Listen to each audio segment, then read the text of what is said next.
Comentário bíblico com Mário Persona. Como provar que Jesus é Deus e homem? Evangelho de João, capítulo 5. Os judeus procuravam matar o Senhor, acusando-o de transgredir o mandamento do sábado. Deus havia instituído o sábado na lei, e Deus havia instituído o sábado para o homem. Não era contra o homem, para o homem, para que o homem pudesse descansar no sábado. Era um mandamento de misericórdia para com o homem.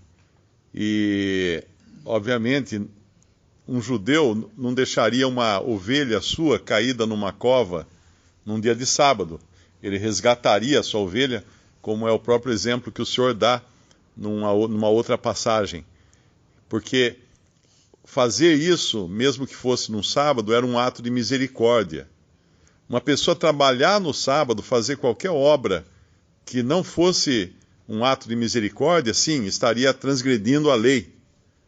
Mas um ato de misericórdia como esse de curar esse homem que estava doente há 38 anos, isso não tinha nada a ver com transgredir o sábado, transgredir o mandamento do sábado. Mesmo porque, nesse sábado, esse homem estava ali, do lado daquele tanque, esperando a água se mover, e quando ele fala que ninguém o ajudava quando a água se movia, isso queria dizer que tinha pessoas ali que talvez ajudassem outros, e não ajudariam se fosse sábado. Acaso aquele tanque se fecharia em dia de sábado para ninguém se arrastar até a água para ser curado? Então isso aqui não foi uma transgressão da lei, foi um ato de misericórdia, e a lei permitia atos de misericórdia feitos no sábado, para salvar vidas, como o Senhor Jesus faz aqui com esse homem. Mas o problema todo é que a inimizade deles era profunda, e para piorar as coisas, o Senhor vai falar isso aqui no versículo 17. Jesus lhes respondeu: meu Pai trabalha até agora, e eu trabalho também. Como assim? Quantos anos tinha esse homem que estava na frente deles, dizendo que ele trabalha até agora juntamente com o Pai? Juntamente com aquele que aparece lá em Gênesis, aparece em Êxodo, aparece nos livros, no Pentateuco de Moisés. Como Jesus podia trabalhar até agora? Ele é Deus. Jesus é Deus. Deus encarnado, Filho de Deus encarnado. Ele nunca deixou de ser Deus, ele sempre será Deus, ele sempre será uma pessoa divina da Trindade.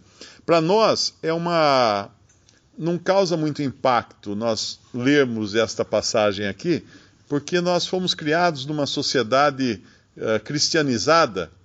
Então todo mundo fala assim: eu sou filho de Deus, eu sou filho de Deus, Deus é pai, né? A gente vê muita até decalque atrás de carro, Deus é pai. Mas se você vivesse no Oriente Médio, por exemplo, seria um escândalo chamar Alá de pai. Falar que Deus é pai, de jeito nenhum. Se você vivesse em Israel, ainda nos dias de hoje, seria um escândalo dizer que Deus é pai em Israel. Porque isso é uma coisa que não cabia no Antigo Testamento, era uma revelação que agora o Senhor estava trazendo, que ele sempre foi filho de Deus, Deus sempre foi o pai do Senhor Jesus, mas ninguém sabia disso, a não ser quando ele vem ao mundo e revela isso. Revela por si mesmo e revela através dos seus discípulos. E quando nós vamos lendo, cada versículo que ele fala aqui mostra uma conexão tão íntima com o Pai que dá para entender que um não poderia existir sem o outro. Não poderia se pensar em um Deus Pai sem a existência de um Deus Filho, e não poderia existir um Deus Filho sem a existência de um Deus Pai. Tamanha é a ligação que cada versículo que ele fala revela. Aí no versículo 18, por isso, pois os judeus ainda mais procuravam matá-lo, porque não só quebrantava o sábado, agora o sábado ficou um menor problema aqui. Porque ele levou o assunto a um patamar muito mais elevado. Muito mais elevado. Tirou ali da questão da lei, de guardar a lei ou não guardar a lei, de exercer misericórdia ou não exercer misericórdia no sábado. Ele levou ao patamar mais elevado que poderia existir. Porque a divindade de Cristo vamos dizer assim, é a cereja do bolo, em termos de doutrina. Não tem nada mais elevado do que a divindade de Cristo. O Deus, Filho, se fazer homem, vir a esse mundo. Lá em 1 João, capítulo 4, nós lemos até da importância, 1 João, capítulo 4, da importância dessa doutrina. 1 João, capítulo 4, versículo 2. Nisto conhecereis o Espírito de Deus. Todo espírito que confessa que Jesus Cristo veio em carne é de Deus. E todo espírito que não confessa que Jesus Cristo veio em carne não é de Deus. Mas este é o espírito do anticristo, do qual já ouvistes que há de vir, e eis que já está no mundo. Essa expressão, veio em carne, não é o equivalente à expressão nasceu. Porque todos nós aqui nascemos, mas nenhum de nós aqui veio em carne. Porque vir em carne iria implicar uma existência prévia. E nenhum de nós existiu antes da nossa concepção em carne, no ventre da nossa mãe. Então, vir em carne era algo que denotava eternidade. Uma pessoa eterna, uma pessoa que já existia na eternidade antes de vir em carne, antes de assumir um corpo de carne. Então, todo o esforço que já acontecia no primeiro século, da parte de alguns hereges, ou nos primeiros séculos, não é? Da parte de alguns hereges que tentavam negar a divindade de Cristo, dizendo apenas que ele era um Deus menor, criado pelo Pai ou alguma coisa assim, todo esse esforço é em vão.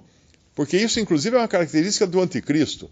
Negar que Jesus veio em carne, que ele é Deus e homem. E voltando lá ao nosso capítulo, de João capítulo 5, eles queriam matá-lo agora. E aí o Senhor piora ainda mais as coisas, né? Se a gente pudesse pensar, se fosse um réu aqui, durante o interrogatório, era como se cada vez ele confessasse um crime maior.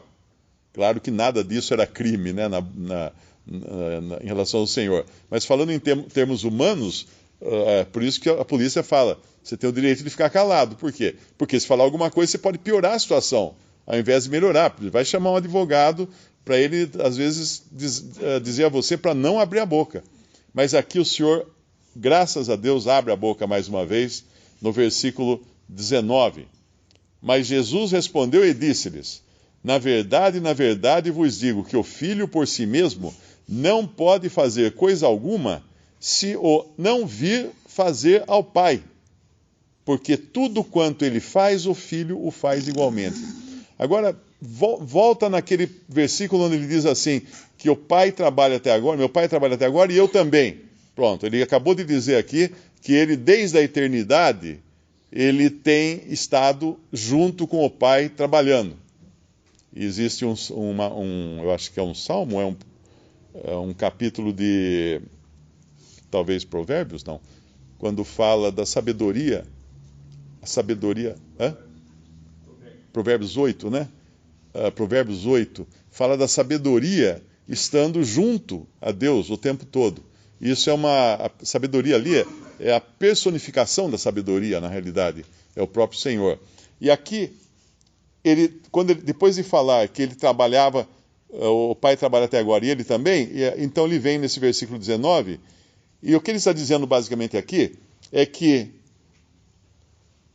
o Filho, ele, por si mesmo, não pode fazer coisa alguma, se primeiro ele não vir, ele não enxergar o Pai fazendo. Mas espera aí, como é que ele via o Pai fazer alguma coisa? Então ele tinha que ter um acesso à eternidade, ou ao céu, ou à presença do Pai, para ver o Pai fazer algo e ele então fazer algo que o Pai fez. Porque era intimamente ligadas. As ações do pai e as ações do filho eram como se fosse uma coisa conectada. Quando um se mexe, o outro se mexe. Quando um para, o outro para. Basicamente é isso. Não havia como um agir de uma maneira diferente do outro. Pai e filho. Mas aí o pai também, em determinado momento, o Senhor Jesus mostra que o pai tinha dado a ele autoridade que o próprio pai não ia exercer. Quando ele fala, o pai a ninguém julga, mas deu ao filho todo juízo. Eu acho que é um versículo mais adiante aqui, 22. E também o pai a ninguém julga, mas deu ao filho todo juízo.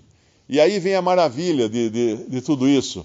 Quando ele fala, deu ao filho todo juízo, se nós vamos lá para 1 Coríntios capítulo 6, versículo 2, não sabeis vós que os santos, e aqui santos são os salvos por Cristo, hão de julgar o mundo? Ora, se o mundo deve ser julgado por vós, sois porventura indignos de julgar as coisas mínimas? Não sabeis vós que havemos de julgar os anjos? O que ele está dizendo aqui é que nós vamos julgar o mundo e vamos julgar os anjos. Mas como? Lá não disse que o pai a ninguém julga, mas Deus deu todo o juízo ao filho? Sim, mas se o filho está com essa conexão tão íntima com o pai, a igreja está também com uma conexão tão íntima com o filho que vai participar dos juízos juntamente com o filho. Claro que é o Senhor Jesus quem vai julgar todas as coisas, mas a igreja junto com ele julgando o mundo e julgando os anjos. Essa é a posição de proximidade que nós temos com Cristo. Afinal, nós somos membros do seu corpo. Esse versículo, em algumas traduções, continua dizendo assim, ossos dos seus ossos, carne da sua carne. Algumas versões não têm essa segunda parte do versículo, mas de qualquer maneira, nós somos a noiva. E a noiva tem uma ligação tão íntima com o noivo que ela vai estar junto no julgamento do mundo e no julgamento dos anjos. Então, aquela intimidade que o filho tem com o pai desde a eternidade, ele, vamos dizer assim, não sei se é totalmente correto, mas ele estende esse privilégio agora à igreja. Ele estende o privilégio da intimidade da igreja com ele, ao ponto da igreja fazer as coisas que ele foi designado para fazer, como julgar o mundo e julgar os anjos. Com o tempo se introduziram heresias, doutrinas estranhas, malignas até, coisas saídas da garganta do diabo para penetrar na cristandade, como a doutrina que nega a divindade de Cristo. No caso, existem algumas seitas que se fazem passar por cristãs, como os Mormons e as Testemunhas de Jeová, que negam que Jesus seja Deus e homem. Dizem que é um Deus e homem, mas não Deus e homem, nessa conexão íntima com o Pai. Mas um versículo aqui põe por terra esse tipo de audácia, até, que a gente pode chamar, de pessoas que querem negar a divindade de Cristo, como aqui no versículo 22, versículo 23, para que todos honrem o Filho como honram o Pai, ou seja, no mesmo grau em que honram o Pai. Quem não honra o Filho, e podemos acrescentar aqui, quem não honra o Filho do mesmo modo como honra o Pai, não honra o Pai que o enviou. Então isso aqui é um problema insolúvel para aquelas religiões que negam a divindade do Senhor Jesus.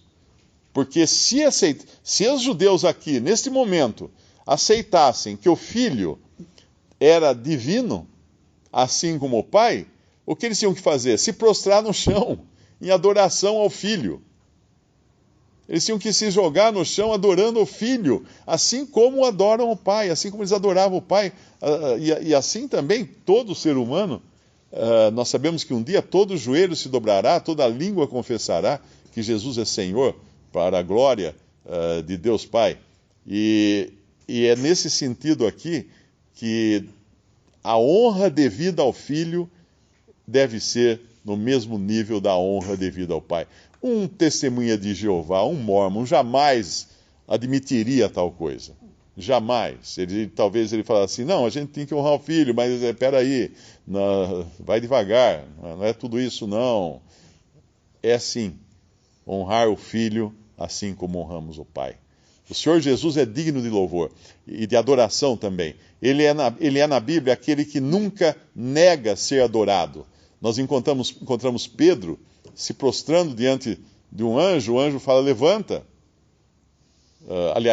Cornélio se prostrando diante de Pedro, Pedro fala, levanta que eu também sou homem. E João se prostrando lá em Apocalipse por 2 vezes, nos últimos capítulos de Apocalipse, ele se prostra diante do anjo, o anjo fala, levanta que eu sou conservo teu e dos teus irmãos.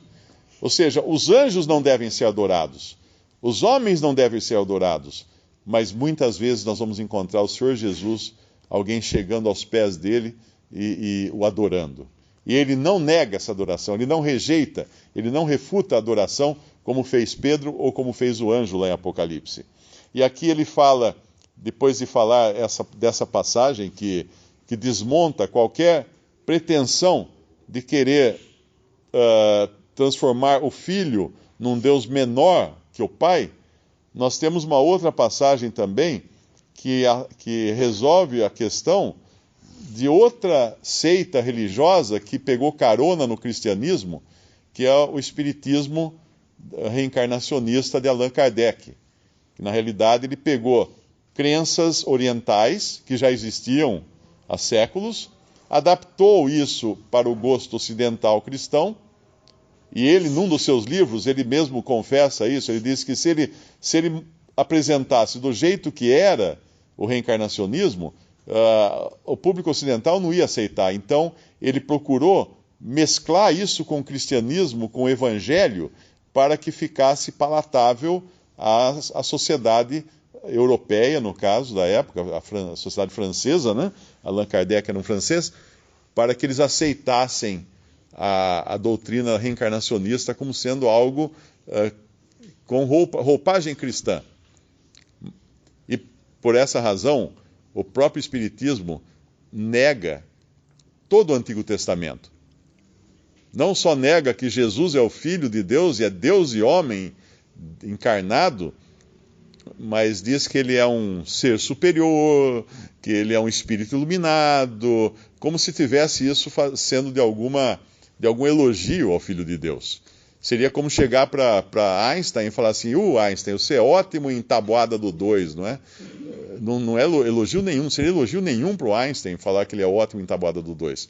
Assim como não é elogio nenhum falar para o Senhor Jesus que ele é um espírito iluminado, que ele é um ser superior ou qualquer coisa assim. Então, quando nós lemos, por exemplo, no Antigo Testamento, na lei de Moisés, que Deus proibia tentar comunicar-se com os mortos, e isso lá é cabal, não tem o que discutir quanto a isso. Necromancia era proibida. E claro que o Espiritismo nega, rejeita o Antigo Testamento, só aceita os evangelhos e ainda assim, dos evangelhos, só as palavras de Jesus. Você vai discutir com o espírita e ele vai falar assim, não, eu aceito só o que está no evangelho.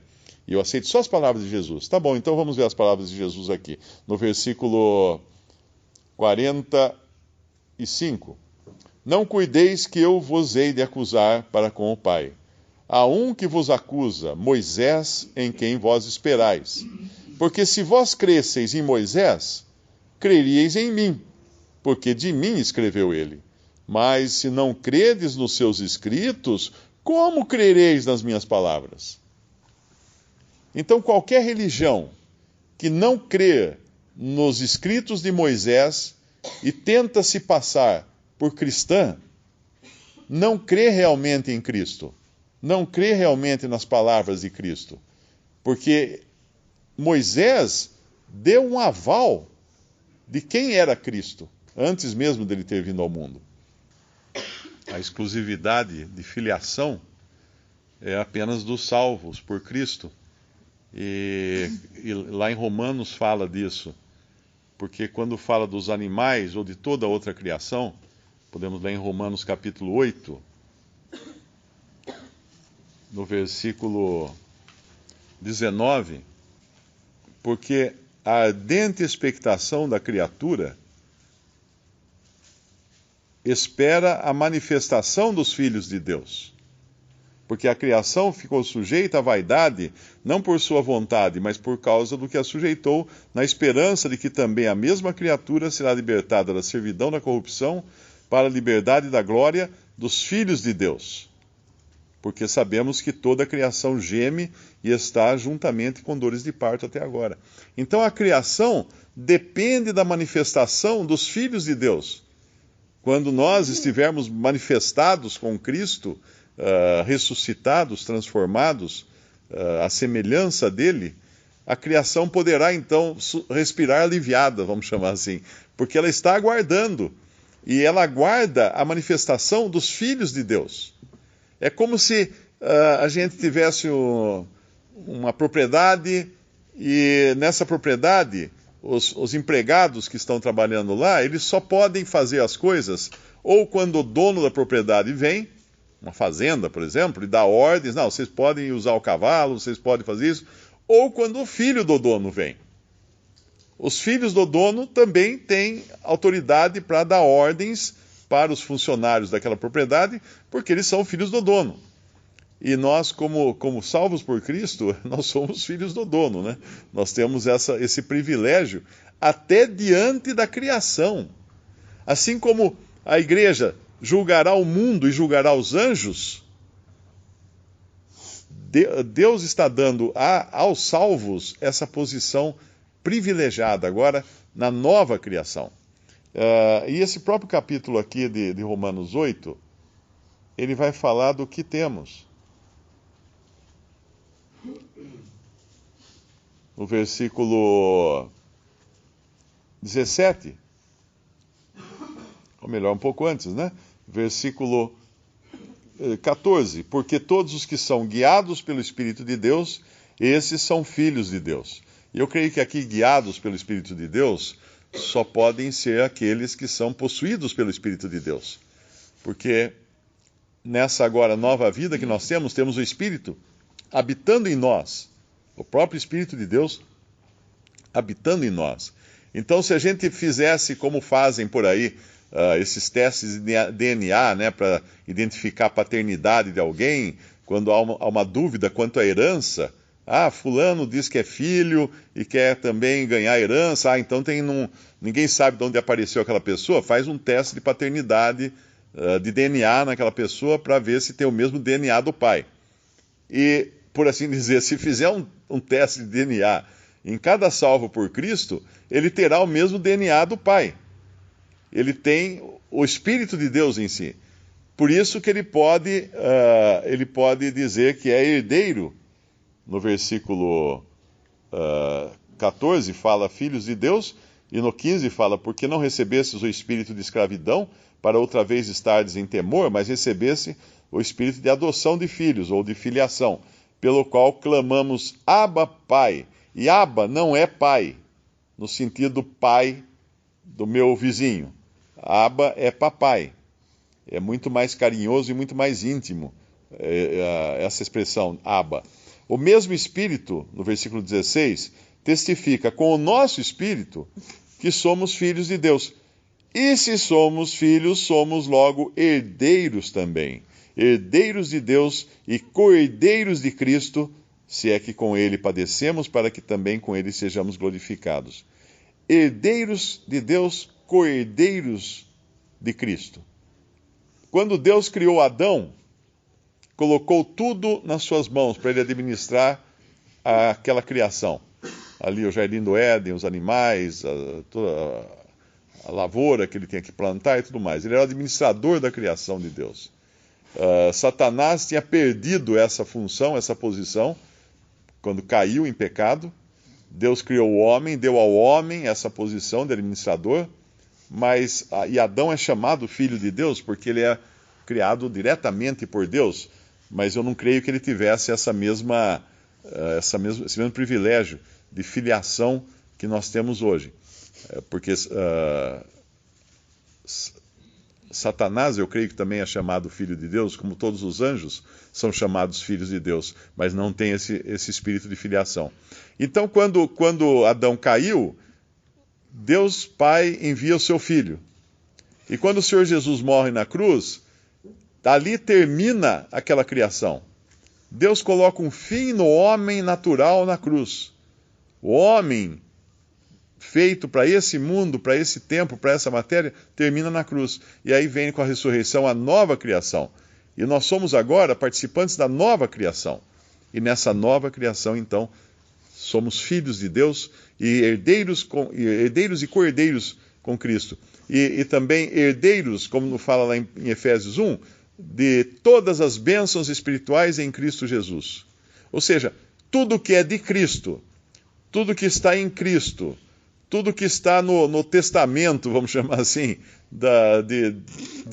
para os herdeiros, nós somos herdeiros legais de Deus por intermédio de Cristo. Visite Respondi.com.br. Visite também 3minutos.net.